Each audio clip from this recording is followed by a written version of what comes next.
Bom, dando continuidade à nossa programação, agora vamos apresentar as visões do Brasil e do mundo, um dos painéis mais esperados do dia.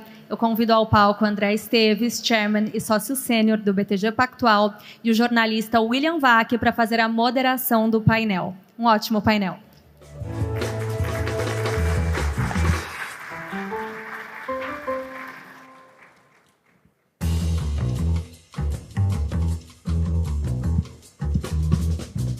Boa tarde a todos, boa tarde, André. Para mim é um enorme prazer estar aqui, olhar o público, ver as pessoas às quais normalmente eu imagino que eu me dirijo toda a noite. André, obrigado mais uma vez pela oportunidade. Eu adoro essas conversas, são profundamente enriquecedoras para mim, profissional e pessoalmente. E, evidentemente, o tom hoje vinha... Você sabe que a combinação entre nós é que não há combinação. E não, é sério, é sério. É highly professional o nosso contato, é isso, é para valer, entrevista para valer. Mas a única combinação que nós fizemos é o seguinte: há um tom claro hoje nesse evento, ao contrário de eventos de anos anteriores, dos quais eu tive a oportunidade também de participar, há um tom muito claro sobre a situação internacional. É evidente, está na cabeça de todos nós. Quer dizer, nós estamos vivendo um momento histórico realmente só comparável a outros. Eu me lembro de 89, a queda do Muro de Berlim. Todo mundo entendeu aquele momento como uma mudança de mundo. Eu nasci depois da Segunda Guerra Mundial, mas de tudo que eu li, quem viveu 45 para frente também viveu um período de formação de uma nova ordem internacional, e é no meio disso que nós estamos agora, exatamente agora, está acontecendo diante de todos nós. Vale a pena, pessoal, fazer um diário, na boa, não estou falando disso de gozação, não. Hoje, quando vocês pegam diários, por exemplo, do William Shirer em Berlim, nos anos 30, é interessantíssimo perceber se as pessoas naquele momento tinham ideia do que vinha, da amplitude, da magnitude daquilo que historicamente ia acontecer e do qual nós estamos falando até hoje, ou vivendo as consequências até hoje. Então vamos começar, André. Recentemente, vamos falar do Trump, evidentemente, é o grande acontecimento político dos últimos meses, é o Donald Trump pelo segundo termo na presidência americana. E você, recentemente, ao comentar nos primeiros dias de Trump no governo, você disse o seguinte, que você achava que o que ele estava fazendo era construtivo. Para quem, André? Para o Putin? Você começou justificando a cláusula do seu contrato de não combinação, né? Afirmo. É engraçado, eu fiz os comentários um tanto superficiais e teve muita repercussão sobre isso, né? Até uma jornalista conhecida fez uma coluna inteira me criticando por defender a ideia do Trump sobre a faixa de Gaza, né? O que eu nunca acreditei que aquela ideia maluca fosse a melhor ideia. Mas eu, na verdade, falei uma coisa um pouco além disso. Eu acho que o Trump ele é um pacote complexo, que primeiro a gente deve analisar sobre a sua origem, né? O Trump teve uma vitória indiscutível e uma vitória que, basicamente, em 80% dos swing states, mostra que tem alguma coisa a mais que a sociedade queria que o Trump simbolizava. Então, esse eu acho que é o primeiro fator.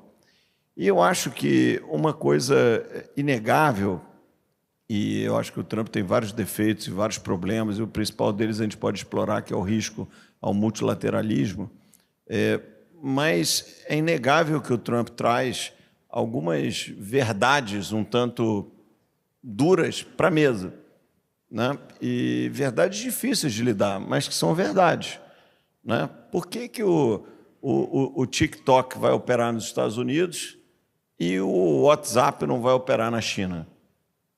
Boa pergunta, né? Qual a diferença? Por que isso deveria ser assim? Né? Por que os Estados Unidos vai pagar pela segurança da Europa, como tem feito ao longo dos últimos 70 anos, e a Alemanha decide ser dependente do gás russo, né? Shut down todas as suas plantas nucleares não construiu nenhum terminal LNG e ficou 100% dependendo do gás russo, enquanto os Estados Unidos pagavam pela segurança da Alemanha e da Europa. Então, o Trump traz para a mesa alguns hard truths que são inequívocos, complexos de se lidar e que eu acho que tem um mérito de se discutir. Agora, a tática de discutir isso daqui, pelo menos na minha ótica, eu não acho que é a melhor. Eu sou mais sutil do que o approach deal focus do Trump para tudo. Foi interessantíssimo o seu keynote speaker e o seu debate, na verdade, com o Mike Pompeo. Achei o Mike Pompeo muito mais crítico em relação ao Trump do que você. Na sua conversa com o Mike Pompeo, por exemplo, você levantou esses aspectos e as respostas que ele te deu foram, e ele é um diplomata profissional, foram duras. Ele disse, inteligência artificial, nós estamos mal conseguindo manter a liderança. Verdades, foi um ponto que você levantou com ele. Ele disse, verdade é que os Estados Unidos dependem do mundo, o Trump acha o contrário. Ele disse algo que me fez dar muita risada, ele chamou a Casa Branca de lugar de loucos. Ele disse o seguinte, se você tentar organizar tudo que sai de lá, você vai ficar maluco. Em outras palavras, ele está dizendo que não é possível entender o que eles vão fazer. Quando você perguntou para ele se o Doge tinha alguma chance de sucesso, ele praticamente negou, André. Ele disse, eu me candidatei, tentei como Senado, eu acho que em 36 meses, 24 meses, esses caras não vão conseguir nada. E a tua pergunta era crucial, porque é do Doge que depende diminuir o déficit americano. E ele está dizendo para você, banqueiro, em outras palavras, forget it. Mas eu concordo com ele sobre os efeitos, né? Eu quis ouvir a opinião dele, mas eu também tenho a minha. E só uma ressalva, o Mike Pompeo é um dos analistas geopolíticos mais argutos, né? Você tem que lembrar, o Mike Pompeo foi o primeiro aluno de West Point, foi diretor da CIA, passou pelo Congresso americano em vários mandatos e, finalmente, foi secretário de Estado. E acho até uma pena ele não ser parte desse governo, coisa que eu acho que ele gostaria, mas eu acho que o Trump vê nele um potencial concorrente, dado que ele tem um apoio de um grupo que conversa um pouco com o Trump, que ele é um rock no fim do dia, né? Mas um rock bem racional e muito consistente. Em bom português, André, o Trump sacaneou o cara da maneira mais pérfida, tirou toda a proteção dele, ele é um sujeito ameaçado de morte pelo Irã. Não se faz isso nem com o inimigo. Bom... Acho desnecessário, né? Se o cara fica 2 anos chefe da CIA, é bom andar com segurançazinho, né? Você levantou... Então, se eu ando aqui em São Paulo, ele tem uma vida mais perigosa que a minha. Então... E mais desprotegida que a tua, seguramente. Você levantou a credencial dele como um dos analistas geopolíticos de melhor reputação atualmente, eu endosso. De fato, ele é must read, must listen to. E o que ele disse recentemente? O Trump, em vez de ajudar o Putin, devia ajudar a Ucrânia. O Trump, em vez de entregar as coisas para o Khamenei e para o Xi Jinping, ele devia dar mais armas para a Ucrânia. Ele disse isso há 15 dias. Eu acho que, explorando esse lado, e aí eu vou trazer um tema um pouco que vai além, né? Essa coisa de sopetão, essa coisa não convencional do Trump, né? Ou você pode usar a discussão do Canadá com o México, pode chamar isso de uma deselegância ou do estilo próprio do Trump. Eu não sei se é o estilo mais efetivo, chamar o Canadá de 51º Estado americano, ou Gulf of America, ou etc. Eu acho que são coisas que causam um pouquinho de confusão, ainda que tenha tido um relativo sucesso em deal-making. Agora, esse movimento na direção do Putin, ele me preocupa um pouco mais, porque abala uma aliança que está no centro do multilateralismo, que é o mundo ocidental, Europa, Estados Unidos. Né? Foi um movimento que até agora as pessoas na Europa estão discutindo o que está acontecendo. Né? O Macron foi anteontem em Washington, o Sturman está indo amanhã, A Europa está abalada com o que está acontecendo. Qualquer que seja o outcome, e todos nós queremos ver o fim da guerra da Rússia com a Ucrânia, acho que, obviamente, imaginar uma guerra dessa extensão, dessa magnitude na Europa nos dias de hoje parece uma coisa unthinkable, mas não é, aconteceu. Então, tem o mérito, o Trump, como todo businessman, ele não gosta de guerra. Então, e eu acho isso um lado positivo. Agora, a maneira como ele está conduzindo a diplomacia, né, ou mesmo mandar o Scott Bessent com um term sheet de 3 páginas para discutir um deal, me dá aqui as terras áreas, eu te dou um pouquinho de míssil, faz o negócio, tiver uma diferença, eu pago. Parece uma coisa meio exótica, né? E o meu maior problema que eu vejo nisso não é o ponto A, o ponto B, o exotismo de cada uma dessas atitudes. Eu acho que é o risco que isso traz ao multilateralismo, que, mal ou bem, ele é bem sucedido, né? E liderado pelos Estados Unidos, e, inclusive, muito bem sucedido para os Estados Unidos. E eu acho que é isso que está em jogo, né? Organizações como OMC, OTAN, ONU, próprio USAID, foram úteis, inegavelmente úteis. Você pode chamar de ineficiente, dá para melhorar? Claro que dá. Claro que não são ideais. Agora, a gente abrir mão do multilateralismo, eu acho que, no fim do dia, o maior perdedor pode ser o próprio Estados Unidos. É por aí que eu queria justamente levar um pouco a nossa conversa agora, André. Você levantou esse ponto com o Pompeu. Você foi muito incisivo nesse momento. Eu conheço o teu set de ideias, sei como que você encara essas coisas. Eu não esperaria que você dissesse outra coisa, a não ser que essa ordem multilateral ajudou, sobretudo, países como o Brasil, para não falar da China. Agora, a resposta que ele deu é o contrário do que o Trump está fazendo. A resposta que ele deu a você, quando você trouxe a ele essa reflexão, foi a seguinte: nós dependemos, sim, dos nossos parceiros comerciais. Nós dependemos, sim, dos nossos aliados, não só em termos de comércio, de ajuste de políticas dentro do G20 e dentro do G7. Ele explodiu o G7. Ele fez o G7 rachar no Conselho de Segurança das Nações Unidas ontem, quando os Estados Unidos voltam com a China, voltam com a Rússia, e ele se jacta de ser o destruidor França e da ordem. Inglaterra se abstêm. Exato. E ele se jacta de ser o destruidor da ordem que você, André Esteves, e eu endosso o que você disse nesse sentido, considera até aqui muito útil. A pergunta agora é a seguinte: o que é que você espera que surja então, André? Olha, eu acho que está muito cedo, William, para falar o que vai surgir, porque, no fundo, se você olhar a discussão sobre o USMCA, né, o Trump falou, Canadá fez piada, México, o Golfo de América, vai para cá, para lá, para cá, para lá, e mais ou menos tem um deal aí que não aconteceu muito. No fim do dia, teve muita verborragia, mas não tem tanta mudança assim, do ponto de vista tarifário. E aí eu quero puxar um pouco a questão para o lado econômico, que talvez seja a parte mais aguda do fim do multilateralismo, né? Se é que vamos viver isso daqui. Como você disse, é sempre muito difícil para nós, no presente, reconhecer aquilo que nós estamos vivendo.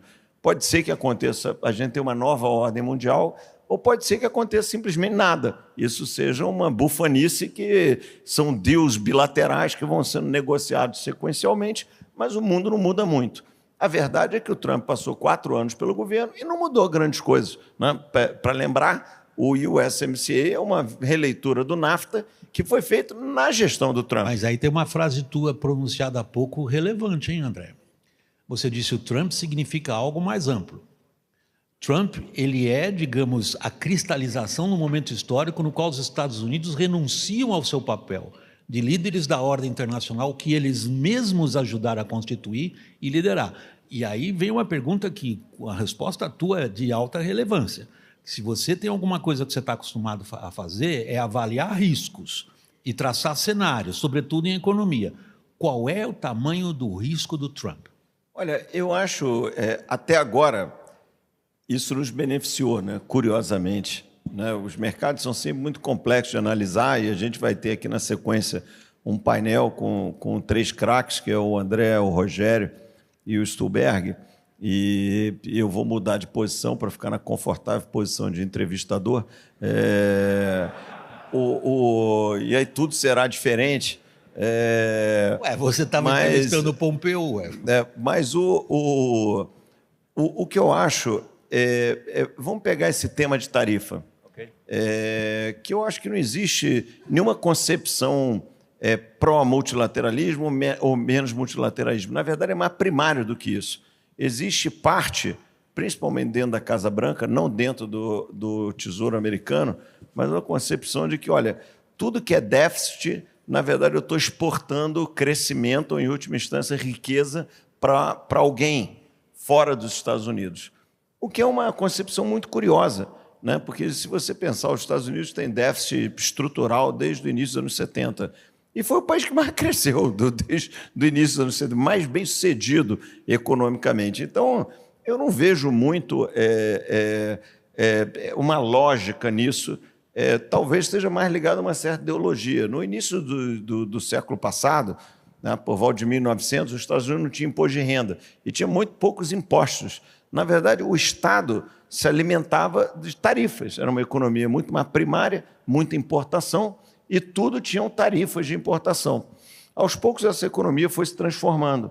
Agora, tem muita gente dentro da Casa Branca que acredita que esse desenho é um desenho mais otimizado do que hoje.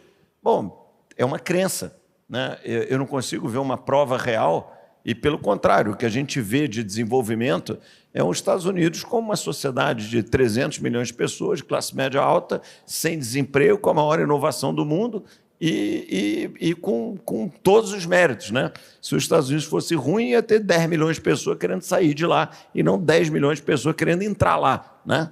Ruim é a Venezuela, que todo ano sai 1 milhão de pessoas de lá, né? Então, para mim, essa concepção ela é mais ideológica do que uma coisa muito planejada. Eu acho que vão ter muitas visões diferentes, como qualquer governo, tem vários segmentos. Eu acho que o secretário do Tesouro, por exemplo, que é um cara muito sofisticado, alguns aqui conhecem, não pensa exatamente assim, e muitas pessoas vão querer usar essa suposta guerra tarifária para tentar levar algumas dessas verdades se reverterem. Como eu disse aqui, né? Por que o TikTok funciona nos Estados Unidos e o WhatsApp não funciona na China? É uma boa pergunta, né? Você expressou uma série de preocupações que me parece que são centrais na sua maneira de analisar a situação internacional hoje, nas perguntas que você fez para o Pompeu. 2 delas me chamaram a atenção. Você pediu que ele dissesse a nós o que ele acha que vai dar com a China. E, imediatamente, você engatou uma pergunta sobre inteligência artificial. São 2 pontos nos quais as respostas dele são para lá de preocupantes. Em relação à China, basicamente, ele diz o seguinte: eles vão para o pau. Eles vão para o pau. Militar, comercial, política, tecnologicamente. Ele está traçando um cenário perigoso. Quanto à questão da inteligência artificial, a resposta dele também foi preocupante. Ele sugere, e ele, como bom diplomata, ele sugere sem dizer, mas ele diz o seguinte: o que fizemos até aqui para frear o crescimento da China em termos de inovação tecnológica não funcionou. Nós vamos ter que nos esforçar muito apenas para manter a liderança. Agora eu volto para você, André. Você, com todas as conexões internacionais que você tem e o mundo que se desenha na tua frente, você acha que o Trump está sabendo enfrentar o desafio da China? Olha, eu acho que, de um certo modo, tem um lado que é it is what it is, né? E tem um lado positivo e um lado negativo nesse seu prenúncio sobre China. Primeiro, tem uma reação positiva advinda de um lado negativo. A economia chinesa está claramente de lado, na melhor das hipóteses, está vivendo uma crise hipotecária. Essas crises em economias centralizadas, elas são menos agudas, menos dramáticas do que em democracias ou economias mais transparentes, sociedades mais transparentes, como o Brasil ou os Estados Unidos, mas ela acontece do mesmo jeito, né? A China viveu um ciclo histórico de expansão de crédito e agora está digerindo isso daqui. Isso foi, entre vários outros motivos, parte deles também foi um foco maior na política do que na economia, a partir da presidência do Xi. Agora, eu vi como um sinal muito importante uma reunião de empresários convocados aí há 3 dias atrás, que o presidente Xi chamou as principais lideranças do mundo tech para uma conversa, né? Como se o presidente Lula chamasse aqui 20 de nós para uma conversa. Por mais que o conteúdo da conversa nunca é grandes coisas, com qualquer chefe de Estado, que não tem a pauta, o tempo para isso, a profundidade para isso, mas o gesto é sempre muito importante, né? Eu achei esse gesto muito importante, porque havia um distanciamento da liderança política do mundo empreendedor, inclusive na área de tecnologia, né? Vamos lembrar, o Jack Ma é um cara que estava vivendo isolado em Tóquio, né? Ia para a China precisava de um visa, e ele estava lá na reunião com o presidente Xi. Então, eu vi um certo simbolismo, talvez por uma reação ao momento difícil e desafiador que a própria economia chinesa está vivendo, né? Nós vamos discutir isso aqui em mais profundidade. Existe uma grande discussão se a China está vivendo um processo de japanização, coisa que eu particularmente acredito que tem um belo grau de verdade. E tem uma coisa também que se deteriorou muito na China, de uma maneira menos previsível, que é a evolução da taxa de natalidade. Se você entrar aqui no seu chat GPT e perguntar qual a população da China em 2100, vai te responder 567 milhões de pessoas, o que provavelmente está errado, mas a direção ela é chocante, né? É um encolhimento populacional. Se não é 500 e poucos, é 700 e pouco, olha, já é metade das pessoas que estão lá, e num período de menos de um século. Né? Muitas, você conhece muito bem a história, civilizações desapareceram por causa disso no passado. Então, eu acho que tem vários desafios muito importantes na China. Agora, vamos trazer a consequência dessa mesma discussão para os Estados Unidos.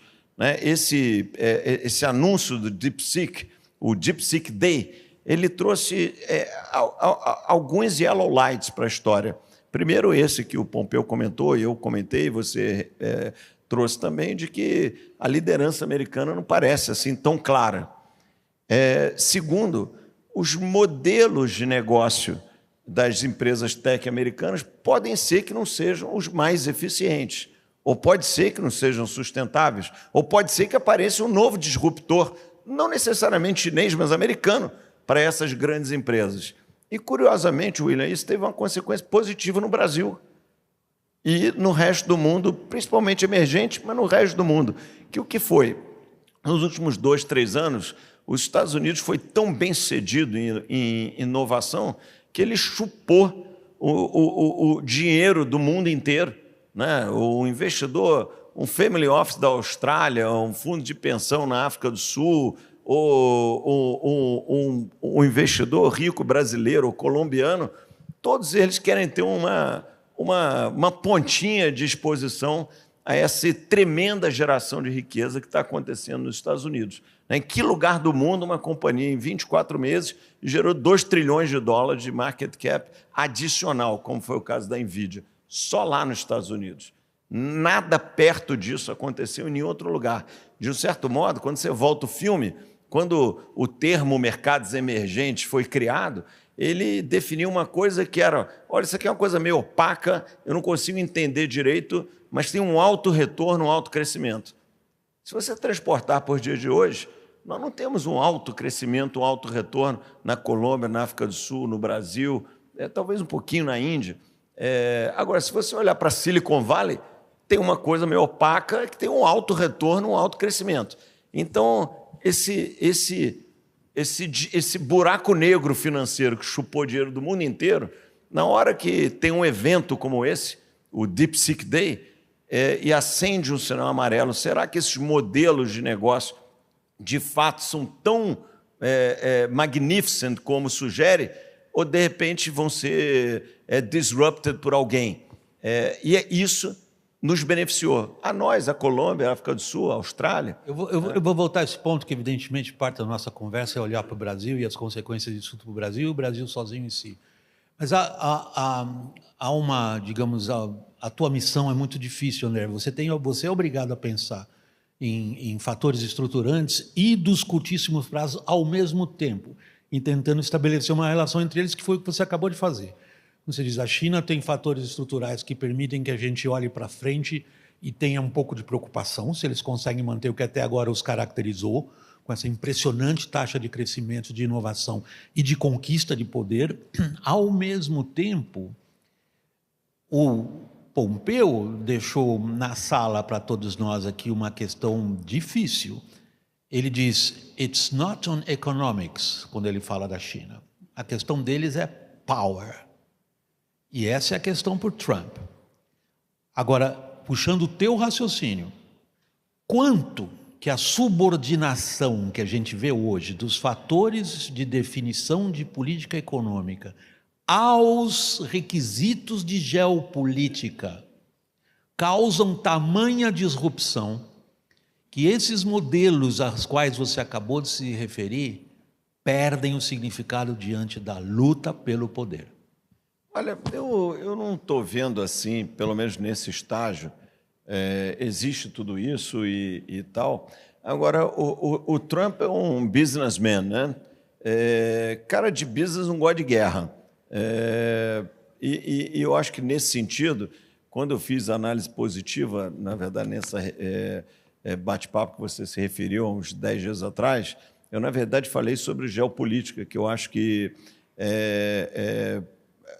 o Trump será melhor, curiosamente, para os conflitos do que, apesar desse jeito abrasivo, de certa maneira, imprevisível, eu acho que o Trump ele vai ser melhor para os conflitos armados que tem por aí, ou mesmo aqueles que são latentes, pelo menos nesse momento. E, nesse sentido, eu não acho... André, é um bocado perigoso isso que você está falando.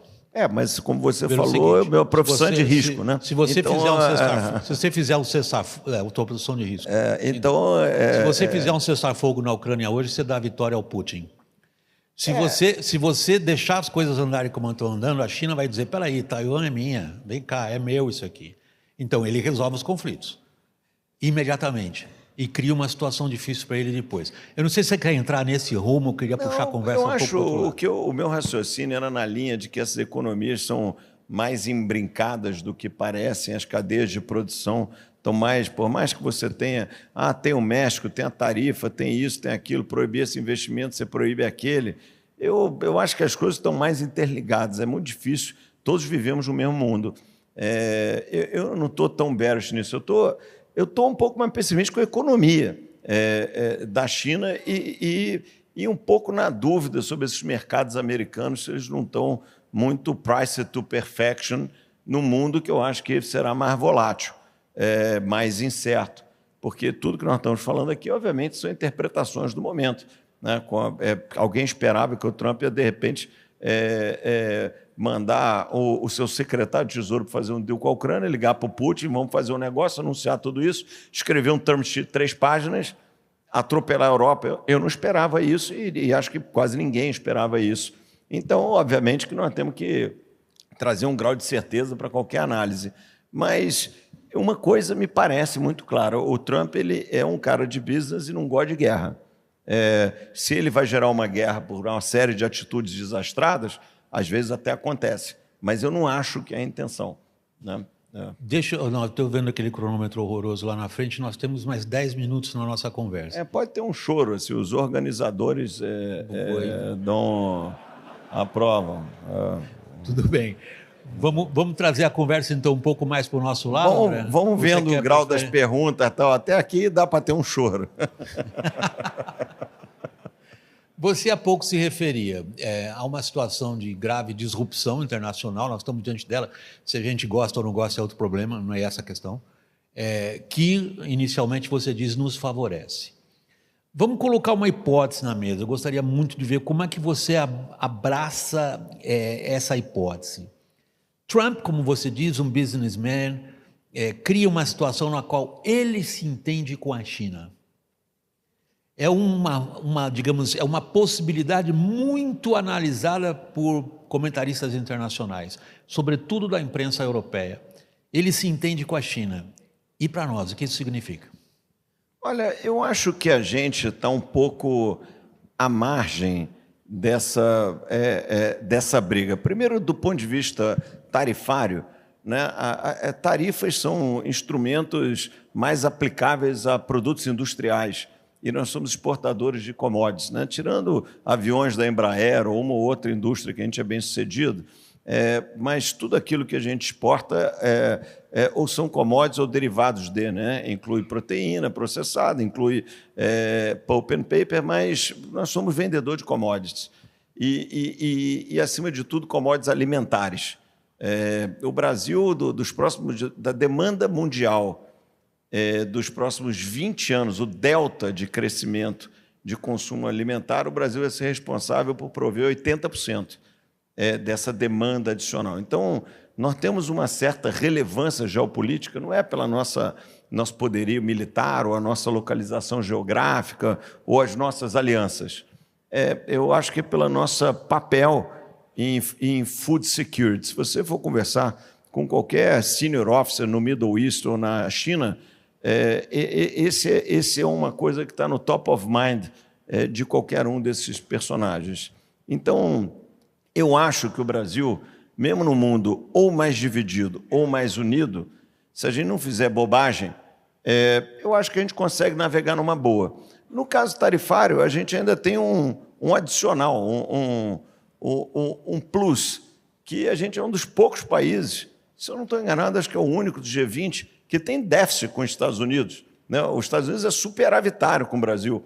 Então, não cabe muito sair, mas somos exportador de commodities, de alimento que todo mundo precisa. E, além de tudo, somos deficitários com os Estados Unidos. Então, nós estamos mais ou menos fora do radar específico da guerra tarifária. Então, do ponto de vista direto, eu não vejo motivo para grandes movimentos. Nós podemos pegar um colateral, como foi o negócio do aço aqui e tal, mas colateral, direto em relação ao Brasil, eu não vejo uma relevância para isso. Então, vamos pensar em direto, em relação à guerra China-Estados Unidos. E você sabe, quando com essas guerras tarifárias, o país A retalha o país B, que responde, mas, na verdade, o grande prejudicado é o país C. E, nesse caso, se A é Estados Unidos, B é China, C certamente é a Europa. Não é Estados Unidos, a Europa é um exportador industrial relevante, que é superavitário tanto com os Estados Unidos quanto com a China. E, na verdade, apareceu um concorrente, que um cara que é amigo, mas agora não é tão mais amigo assim, e o outro que está produzindo mais barato com a mesma qualidade. Então, ali eu estou achando que tem problema. O Brasil, nós vamos exportar soja, milho, algodão, açúcar, café, do ponto de vista de commodities alimentares, minerais, que quem importa é que precisa, esse mundo todo de proteínas, celulose, etc., que vamos continuar produzindo, porque somos low cost producer global. Então, e uma outra coisinha industrial. Então, eu não estou vendo a gente como grande afetado nesse mundo, seja ele ir para uma convergência, seja ele ir para uma divergência. Então, mas aí tem uma... E não necessariamente pelo nosso talento intrínseco do governo passado, do governo atual. Não é isso, a gente não precisou de nenhuma grande construção diplomática. Pelo contrário, a gente de volta e meia esbarra num guardrail aí, mas o carro continua na estrada. Nós já arrumamos confusão com a China, com os Estados Unidos, se abraçamos com a Venezuela, nós já arrumamos uma opção de confusão. Mas mantivemos o carro na estrada. Vamos pegar, tem dois aspectos importantes aí no que você está levantando, dois patamares, digamos. A gente tem um patamar mais genérico, mais amplo, que nós somos totalmente dependentes de mercados na Ásia e, ao mesmo tempo, temos ligações fortíssimas em termos de insumos tecnológicos, inclusive para manter a capacidade de competição do nosso agrobusiness, por exemplo, do Ocidente. Para não falar nas questões de segurança que envolvem exército, marinha, aeronáutica e tudo mais, que a nossa ligação é óbvia com qual mundo, esse mundo, como você mesmo disse, que pode ser um mundo superdividido. Isso é um lado. O outro é um problema que você levantou com o Pompeu também, que me parece estar um pouco in the back of your mind, que é o peso das crenças, que é a palavra que você acabou de usar, ou de ideologias em tomadas de decisões. Agora, veja, por exemplo, o Trump. Você, quando se refere a questões tarifárias, André, o teu pressuposto é que se tratam de questões racionais que podem ser tratadas de formas racionais. Quando alguém tem crenças ou ideologias, isso aí cai para segundo plano. E aí nós temos o seguinte, nós temos uma empresa do Trump processando um ministro do Supremo Tribunal Federal. Nós temos o Trump como um dos seus principais aliados, eu diria até quase um vice-presidente, Elon Musk, que tem uma treta severa com o Brasil. Nós temos as Big Techs que acusaram a Europa de afetar a liberdade de expressão porque tratam da regulação delas, que é para o que nós estamos indo, possivelmente via judiciário. Nós temos um filho de um ex-presidente denunciado pela PGR que o Trump considera amigo pessoal da família. Que bicho que vai dar? Olha, eu acho que tudo isso que você falou, obviamente, alimentam headlines de jornal. Agora, eu não sei se isso vai muito longe, né? Eu não acho que o Brasil é uma prioridade para o Elon Musk, ou que ele está muito preocupado com o Brasil indo para cá ou para lá. Ele gosta de política, né? Não, nem gosta, mas ele tem o suficiente para se preocupar lá nos Estados Unidos, né? Eu não estou muito preocupado, não, William. Tudo que você falou é verdade, são sinais amarelos. Agora, eu acho que é amarelo, claro, para nós, Brasil, né? Eu vejo o Trump pular a Europa para ter uma conversa com a Rússia, meio quais as consequências disso, né? Esse voto na ONU, que eu achei assim, uma coisa meio... Votou Estados Unidos, China e Rússia contra a França, Inglaterra e os membros temporários do Conselho de Segurança. Meio assim, porra, isso para mim é meio preocupante. O Elon Musk falou uma bobagem aqui ou ali, filho do... Eu acho que isso aí não estou dando muita importância, não. Eu acho que são pequenos alertas, mas eu diria que é mais noise do que fato. 3 minutos, eu tenho as últimas perguntas, são exclusivas sobre o Brasil, nós aqui. Então vamos manter os 3 minutos, né? Chega. Porque você ser obrigado a responder rápido, aí a manchete fica mais fácil. Mansueto, que eu agradeço aqui em público, quantas vezes ele enriquece o programa que a gente apresenta lá na CNN, enriquece nossa discussão também. Ele acabou de dizer aqui, 1 hora atrás, o Brasil é um país com problema fiscal e inflação desancorada. Eu acho... Bom, as duas coisas são uma verdade factual da fotografia, né? A gente tem uma inflação cuja meta é 3% e a expectativa está acima disso, seja ela precificada nos mercados, que tem uma maneira transparente de você ver isso através dos títulos indexados à inflação e da curva pré-fixada de juros. Então, é um fato indisputável. Por algum motivo, as pessoas estão achando que a inflação é um pouco mais alta à frente.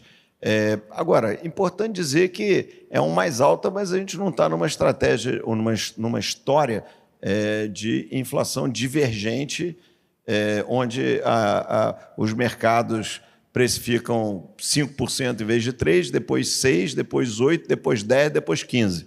Não está acontecendo isso nos preços, né? Tem uma inflação que está alguma coisa entre 5% e 6%, meio precificada aí para perpetuidade.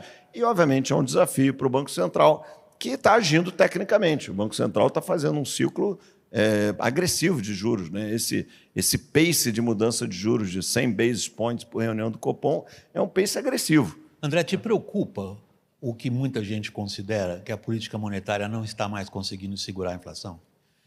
Eu acho que o que me preocupa é uma combinação de políticas que eu acho que podia ser muito mais otimizada, né? A gente está começando a ver os primeiros sinais de desaquecimento no final do ano passado, no início desse ano, que eu acho que leve, isso vai conter, de uma certa maneira, esse excesso de pressão inflacionária. Então, me parece que a gente está indo nessa direção. Agora, o que parece também muito claro que a gente está com uma política fiscal ainda muito frouxa e uma política monetária muito apertada. É como se você estivesse dirigindo um carro e você está com um pé no freio e um pé no acelerador. Obviamente que não é o que otimiza o carro, né? O mais razoável é você fazer uma combinação onde você não subisse tanto os juros e você apertasse o fiscal. Essa seria a combinação economicamente mais otimizada. Mas, por algum motivo, não é aí que nós estamos. O Banco Central tem um mandato claro, está seguindo seu mandato, teve uma transição a primeira transição de Banco Central independente no Brasil, e eu estou satisfeito institucionalmente com essa transição. Está aí o novo presidente, apontado pelo governo atual, e ele está seguindo exatamente o manual. Se não resta alternativa ao Banco Central, ele vai seguir a política monetária, e ela vai fazer o efeito. Vai demorar mais, vai ser mais custoso, o juro vai ter que ficar mais alto, mas é o que é. Bom, você mesmo está levantando essa questão retórica, não é retórica, porque eu sei mais ou menos qual é o caminho da resposta, o que está levando a tudo isso, e não é interpretação minha, o próprio presidente da República diz que a campanha de 2026 já está aí na rua. E o que é isso, então? É acelerar a demanda na hora em que os agentes racionais de mercado dizem, espera aí, não é hora de acelerar a demanda. É o que estão fazendo com essa decisão do FGTS e outras mais. Então, claramente, há um propósito político-eleitoral diante do governo, e a pergunta é a seguinte: qual é o risco que, ao fazer isso, Lula consiga desarrumar a economia e não ganhar ainda por cima a eleição? Lula é candidato? Olha, tem vários elementos na sua pergunta, né? Primeiro, sobre a política, o FGTS, eu criei o programa Pé de Meia e tal. Desde que a gente esteja tudo no orçamento, o governo é eleito para isso. Cada governo tem o seu estilo, o seu mérito e contou a sua maneira para a população ou para a sociedade que o elegeu a direção que ele está indo. Então, nós temos aqui o arcabouço fiscal, que foi cumprido no ano passado, eu acho que será cumprido esse ano. Puxa, mas a gente devia estar sendo um pouco mais rigoroso do que a gente cumprir no tempo regulamentar o arcabouço. Acho que pode ser uma verdade, ou é uma verdade, mas estamos cumprindo o arcabouço. Se você vai cumprir porque você decidiu, eu lancei o programa Pé de Meia, mas não fiz isso daqui, desde que tudo esteja no orçamento, eu não vejo problema nenhum. É o governo fazendo a sua política. Agora, o Banco Central trabalha com o resultado líquido das coisas, e é assim que deve trabalhar. Então, olha, eu estou assumindo aqui que o déficit primário, por suposição, vai ser 0 esse ano, que vai ser alguma coisa em torno de 0. Isso daqui me leva a ter juros de tanto. No momento, está sinalizando mais uma alta de 100 bases e deixando um pouco para ver os indicadores de atividade para decidir se sobe ou não sobe o juro em maio, ou se vai ter que subir ainda mais. Na minha visão, a economia vai desaquecer um pouco mais leve do que seria o necessário, a inflação vai convergir para a meta um pouco mais longo que o necessário.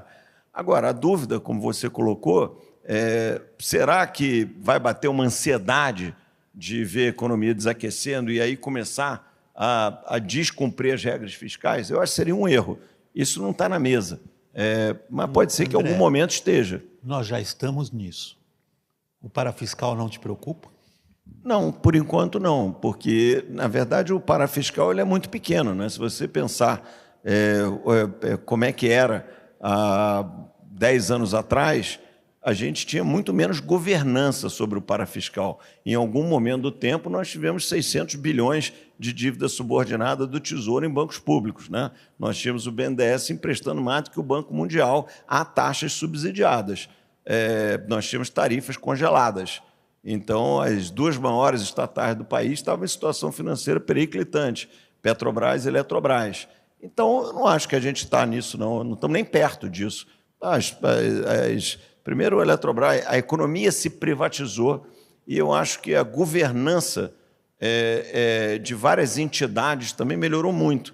Né? O BNDES não está fazendo nada Eu vejo, às vezes, o mercado criticando. O BNDES emitiu 10 bilhões de LCA e tal, e, majoritariamente, hoje, 90% do ativo do BNDES é sem subsídios.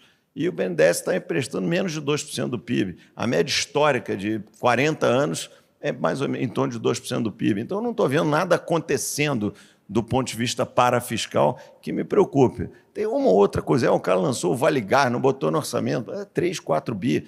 Então, é errado o gesto como credibilidade. Do ponto de vista de resultado financeiro, é imaterial. Mexe na expectativa, não mexe no resultado. É imaterial. E quando o mercado se agita muito, a turma, isso aqui tem que voltar para dentro do orçamento. E se estiver dentro do orçamento, faz parte do governar. Eu quero ter Vale Gás, aí não vou ter isso daqui. Eu quero ter Pé de Meia, então não vou fazer isso acolá. Isso é a escolha de qualquer governo democraticamente eleito. O governo foi eleito com essa direção, ele está seguindo o caminho dele. E em 2026 vai ser julgado novamente, né, se esse era o melhor caminho, ou que a sociedade vai estar querendo ou não. Né? André, a gente estourou demais o tempo. Isso agora estourou muito o tempo, né? Eu sou treinado para segurar, errei tudo. É um outro programa que a gente está começando, e sou obrigado a encerrar. Queria agradecer a sua disposição de ser entrevistado. Mais uma vez, obrigado e, sobretudo, a atenção de vocês. Obrigado, William. Mais uma vez aqui.